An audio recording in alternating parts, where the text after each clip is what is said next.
Good morning ulit. Dito na naman ulit ako sa kusina. Alam niyo naman. Nasa kusina, magluluto tayo, guys. Painit na ako ng Lagyan na natin ng konting mantika. Ayan, mainit na kasi. Ayan. O, tama lang. Lagyan na natin ang ating ingredients. Bawang, sibuyas, pag ano na natin. Ayan, sibuyas, luya, at bawang.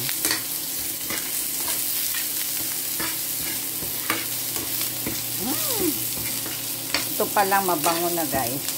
Kasi luluto tayo ng gulay na nabili ng aking manugang, gulay-gulay, pampahaba ng gulay, buhay, para laging malusog.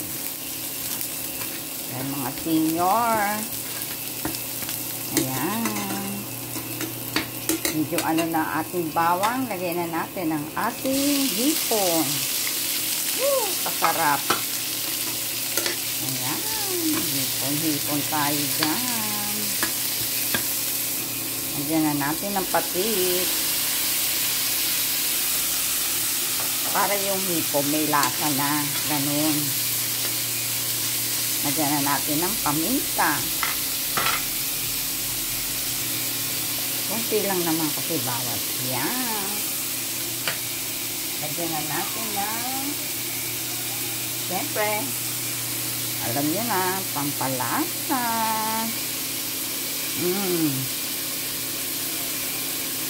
Ayun. Hirap kasi.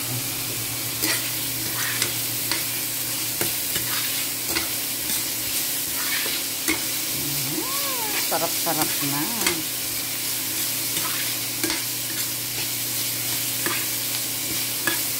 Ganyan lang ang ating pag-igisa ng gulay. Guys, lagay na natin yung ating pinakasabaw. Yung ulo ng hipon. Lagyan ng konti. Ayan, para hindi parang lasang-lasang hipon, guys. Ganon. Pagluluto ng gulay. Tapos, ilagay na natin ang ating gulay. Okra.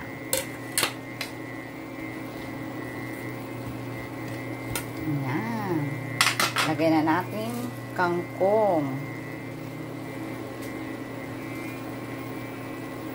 Kangkong at talbos ng kamote. Yummy, yummy.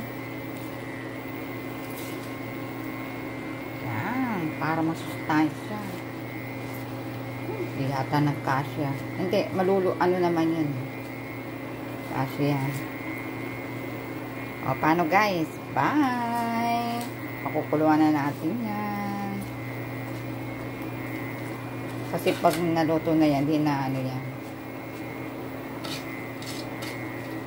Tsaka na natin takpan.